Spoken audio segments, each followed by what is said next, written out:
સાહેબ નરસિંહ ભગવાને જે રૂપ લીધું ને પંજા પછાડ પ્રગટ્યો વિકરાળ. જ્યાં નરસિંહ ભગવાને એક પંજો પછાડ્યો ત્યાં તો દિક્પાલોના મોઢામાંથી ધરતીના છેડા છટકી ગયા.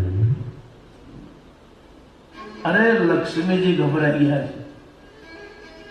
કાયમ ભગવાનની સાથે રહે ને પણ છતાં તે દિવસે એ જોવા માંડે કે આનું આવું પણ રૂપ હોઈ શકે છે. ચીરી નાખ્યો હિરણ્યકશ્યપને, આંતરડા બહાર કાઢ્યા. એક બાળક ઉપર આવો ત્રાસ આપે, ભગવાન સહન નથી કરી શક્યા. મારા ભક્તને કોઈ દુઃખ હોય તો મને લાગે પાન. પછી તો નરસિંહ ભગવાન એટલા બધા આવેશમાં આવ્યા કે દેવતાઓ ગભરાઈ ગયા કે આનો આવેશ જો શાંત નહીં થાય તો આપણું આવવાનું. પ્રહલાદ ભગવાનને પ્રાર્થના કરે છે. શું પ્રાર્થના કરે છે? મને પાવન થાવા દે, તારા ગુણ લાગાવા દે, મને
अन्याश्च हस्तचरणं श्रवणत्वगादिन् प्राणान् नमो भगवते पुरुषाय तुभ्यं प्राणान् नमो भगवते पुरुषाय तुभ्यं प्रहलाद ने જોઈને ભગવાન નરસિંહ શાંત થઈ ગયા છે. દેવતાઓએ હાસ એમ કીધું જેમાં જીવમાં જીવ આવ્યો, બાકી બધા ગભરાઈ ગયેલા. આ નરસિંહનું વિકરાળ રૂપ સાહેબ. વૈશાખ શુક્લ ચૌદસ નિશાત વિહોત અસ્ત સંધ્યાયિકા.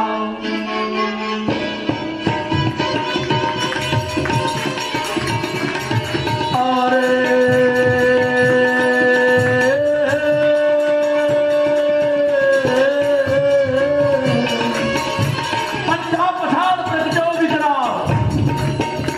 નરસિંહ ભગવાન પંજાબની ધરતીને પછાડે. જ્યાં તો દરિયો હતો ત્યાં પર્વત થવા માંડ્યા, પર્વતની જગ્યાએ દરિયો થવા માંડ્યા. ધરાધર જોવા માંડી, શેર શાકનું માપતું આમથી આમ આમ દોડવા માંડ્યા. પંજાબ પછાડ પ્રગટા વિકરાળ. પણ પ્રહલાદની સ્તુતિ સામે પ્રહલાદને જોયા પછી એક બાળક હાથ જોડે વિરાટ પુરુષની પ્રાર્થના કરતો. ભગવાને પ્રહલાદને કીધું, બોલ હું તને શું આપું? ત્યારે પ્રહલાદે હિરણ્યકશ્યપનો દેહ બતાવ્યો, ચીરી નાખેલો. ભગવાને કઈ બોલાવવા જેવું હતું જ નહીં. 108 ને બોલાવવાનો પણ સમય નહીં રહ્યો, પૂરું થઈ ગયું. પણ હિરણ્યકશ્યપને જે ભગવાને ચીરેલો ને સાહેબ, બે ભાગ કરી નાખેલા. એની સામે પ્રહલાદે હાથ લંબાવીને કીધું કે પ્રભુ ગમે તેમ તો એ મારો બાપ છે, એને ગતિ આપો, એના અવગુણ નહીં જોવો, એને ગતિ આપો સાહેબ.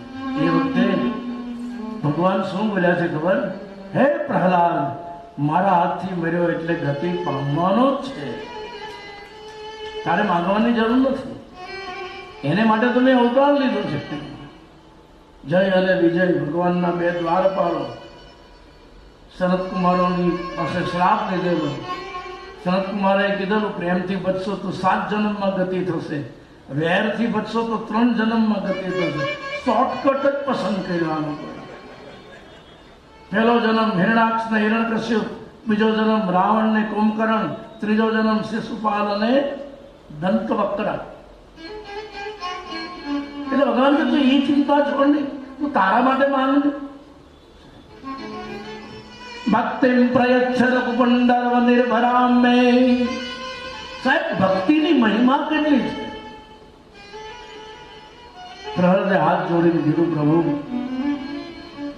તમે મને જો માંગવા કહેતા હોય ને તો એક વરદાન આપો. શું? તમે બ્રાહ્મણોને ત્યાં આવો છો, તમે વૈષ્ણવોને ત્યાં આવો છો, તમે હરિભક્તોને ત્યાં આવો છો. અસુર કુળમાં તો પહેલી જ વાર આવ્યા ને. પ્રહલાદનું કુળ કયું કુળ છે? અને અસુર કુળમાં જો હરિનો અવતાર થયો હોય તો પહેલો જ પ્રશ્ન થાય પ્રહલાદ, હિરણ્યકશ્યપ અને નરસિંહ ભગવાન. એ વખતે સાહેબ પ્રહલાદે એમ કીધું કે હવે મને વરદાનમાં એટલું જોઈએ, શું? મારા વંશમાં ફરી પધારજો. મારા વંશમાં, હા, હું એમ નથી કહેતો કે કાલે જાઓ, 1 પેઢી પછી, 2 પેઢી પછી, 3 પેઢી પછી, તમારી અનુકૂળતા.